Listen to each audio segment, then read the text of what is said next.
நீலமேகம் மற்றும் விஜயா இருவரின் உறவும் தொடர்ந்தது. இரண்டாவது மருமகள் தேவிகா மாதிரி இல்லாமல். விஜயா தனக்கு தேவை என்கின்ற போதே தன் ஆசையை மாமனாரிடம் தெரிவிப்பது வழக்கம். இருவரும் ஒரே நாளில் இரண்டாவது முறை உறவு வைத்துக் கொள்வது என்பதே அரிய விஷயம்தான். சில நாட்களில் அளவுக்கு அதிகமாக ஆசை இருந்தாலும் நீலமேகம் தன்னுடைய மருமகள் விஜயாவை தொல்லை செய்வதில்லை. நீலமேகத்துக்கு ரொம்ப ஆசை இருக்கும் நாட்களில் இரண்டாவது மகன் வீட்டில் இல்லையென்றால் ரதியை தேடிச் செல்லும் வழக்கம் உண்டு. இது விஜயாவுக்கும் தெரியும். இருந்தாலும் விஜயாவால் நீலமேகம் விரும்பும் நேரங்களில் தன்னை கொடுக்கும் எண்ணம் மிக மிக அரிதாகவே அவளுக்கு வரும். ஒரு வருடம் நீலமேகம் விஜயா உறவு பற்றி நித்யாவுக்கு எதுவும் தெரியவில்லை. ஒருநாள் பள்ளியில் இருந்து வந்த நித்யாவுக்கு உடல்நிலை சரியில்லை. நீலமேகம் தன்னுடைய பேத்திக்கு மாத்திரை வாங்கிக் கொடுக்க நித்யா சீக்கிரமாகவே தூங்கிவிட்டாள். இரவு கடையில் இருந்து வந்த நேரத்திலிருந்து சில முறை தன் மகளை எழுப்பி பார்த்தாள். ஆனால் நித்யா எழும்பவே இல்லை. சமையல் முடிந்த பிறகு தன் மகளை ஒரு வழியாக எழுப்பி இட்லி ஊட்டி விட்டாள். காய்ச்சல் கொஞ்சம் கூட குறையாதது போல விஜயா பீல் பண்ணினாள். ஹாஸ்பிட்டல் போகலாமா மாமா என கேட்டுக்கொண்டிருந்த விஜயா இரவு உணவை சாப்பிடவும் முடியவில்லை. மாத்திரை இப்ப தானம்மா கொடுத்துருக்கு, ஒரு அரை மணி நேரம் பார்க்கலாம், இல்லைன்னா சரியாகலைன்னா ஹாஸ்பிட்டல் போகலாமா என சொல்லிவிட்டார். விஜயா தங்கள் பெட்ரூம் சென்றாள். ஏற்கனவே களைப்பாக இருந்தவள் தன் மகள் அருகில் படுத்த கொஞ்ச நேரத்தில் தூங்கி போனாள். மாலையில் இருந்ததை விட காய்ச்சல் அதிகமாக இருந்ததால் ஹாஸ்பிட்டல் எப்படியும் போக வேண்டியது இருக்கும் என நினைத்த நீலமேகம் தூங்காமல் தன்னுடைய மருமகள் வெளியே வருவதற்காக காத்திருந்தார். 45 நிமிடங்கள் ஆகியும் தன்னுடைய மருமகள் வெளியே வராததால் முதன் முறையாக மருமகளின் பெட்ரூம் கதவை இரவு நேரத்தில் தட்ட வேண்டியதாக போனது. பாயிலிருந்து எழுந்து கதவை திறந்த விஜயா என்ன மாமா என கேட்டுக்கொண்டே முந்தானையால் முகத்தை துடைத்தாள். சுதாரித்து கொண்ட நீலமேகம் பேத்திக்கு காய்ச்சல் எப்படியிருக்கு எனக் கேட்க விஜயா குனிந்து தன் மகள் கழுத்தில் கையை வைத்து காய்ச்சல் இருக்கிறதா என பார்த்தாள். பலமுறை விஜயாவை டாகி ஸ்டைலில் பார்த்திருந்தாலும் குனிந்து நிற்கும் மருமகளை பார்த்ததும் அவருக்கு மீண்டும் ஆசை துளிர்விட்டது. இப்ப காய்ச்சல் பரவாயில்லை மாமா, காய்ச்சல் அடிக்குற மாதிரி இல்லை, சரிம்மா நீயும் சாப்பிடாம படுக்காத என வாசலை விட்டு தான் படுக்கும் பாயை நோக்கி சென்றார். விஜயா கிச்சன் நோக்கி சென்று இரவு உணவை உண்ண ஆரம்பித்தாள். மாமனார் நீலமேகத்தின் பார்வை தன்னை மேய்வது போல உணர்ந்தாள் விஜயா. நீலமேகம் பண்ணலாமா என கேட்பதே அரிது. இப்படி பேத்தி உடல்நிலை சரியில்லாமல் இருக்கும் நேரத்தில் எப்படி கேட்க என்ற தயக்கம் வேறு அவருக்கு இருந்தது. சாப்பிட்டு முடித்து கைகழுவிய பிறகு ஹாலுக்கு வந்த விஜயா உங்களுக்கு எதுவும் வேணுமா மாமா? நீலமேகத்தின் கண்கள் விஜயாவை மேய்ந்தது. எதுவும் வேண்டாம் என்பதைப் போல தலையை மட்டும் அசைத்தார். நீலமேகம் ஆசைப்படுகிறார் என்பதை விஜயா புரிந்து கொண்டாள். இவ்வளவு நேரம் கவலையில் இருந்தவளுக்கு உறவு வைத்து கொண்டால் நன்றாக இருக்கும் என்ற எண்ணம் இல்லாமல் இல்லை.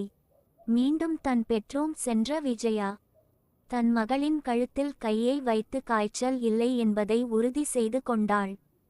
தன் தாயின் கை சற்று குளிராக இருக்க நித்யா கொஞ்சம் நெளிந்தாள். ஆனால் விழிக்கவில்லை.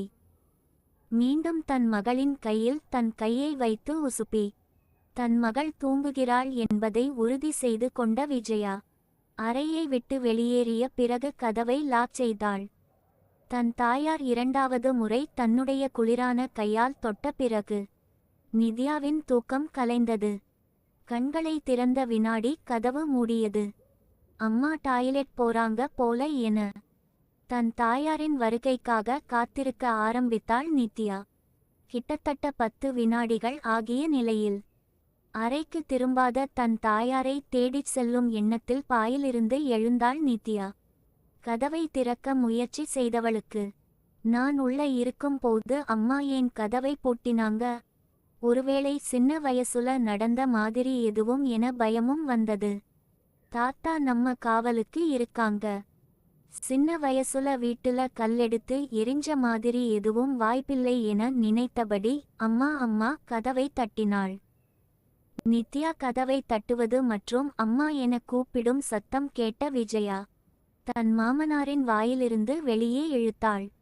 பாத்ரூம் போயிருக்கான்னு சொல்லுங்க மாமா என சொல்லிய விஜயா முந்தானையை தோளில் போட்டபடி கிச்சன் நோக்கி சென்றாள். நீலமேகம் தன் ஆடைகளை சரி செய்தார். அப்போது தான் தூங்கி விழித்தவர் போல கண்களை கசக்கியபடி கதவை திறந்து தன் பேத்தியிடம் என்னம்மா எனக் கேட்டார். அம்மா வெளியே போனாங்க, ரொம்ப நேரமா வரல என கண்கள் கலங்கியபடி சொன்னாள் நித்யா.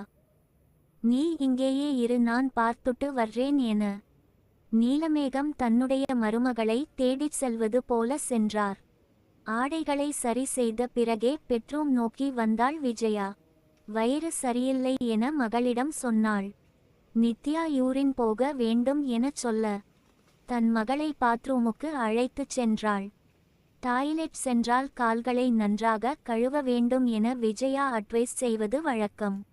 ஆனால் இன்று டாய்லெட் கொஞ்சம் கூட ஈரமாக இல்லை. அங்கே என்ன நடந்திருக்கும் என்ற புரிதல் நித்யாவுக்கு சிறிதும் இல்லை. அதை பற்றி யோசிக்கும் அளவுக்கு விவரமும் இல்லை. பருவ வயதை எட்டிய போது சக மாணவிகள் செக்ஸ் பற்றி பேச கொஞ்சம் கொஞ்சமாக செக்ஸ் என்றால் என்ன என நித்யாவுக்கு தெரிந்தது. மாணவிகளில் ஒருத்தியின் அக்காவுக்கு திருமணமாகி வீட்டில் சில நாட்கள் தங்க நேர்ந்தது. அக்கா கணவர் வார இறுதியில் வீட்டுக்கு வரும் நாட்களில் நைட் ஃபுல்லா கதவை பூட்டி வச்சிட்டு செம ஜாலியா இருக்கா என கிண்டலாக சொன்னாள்.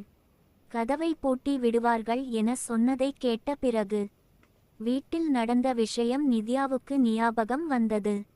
ஒருவேளை தன்னுடைய அம்மா கதவை பூட்டிட்டு தாத்தா கூட என யோசிக்க அவளால் சகித்து கொள்ள முடியவில்லை. தாயார் மற்றும் தாத்தா எது கேட்டாலும் எரிந்து விழ ஆரம்பித்தாள்.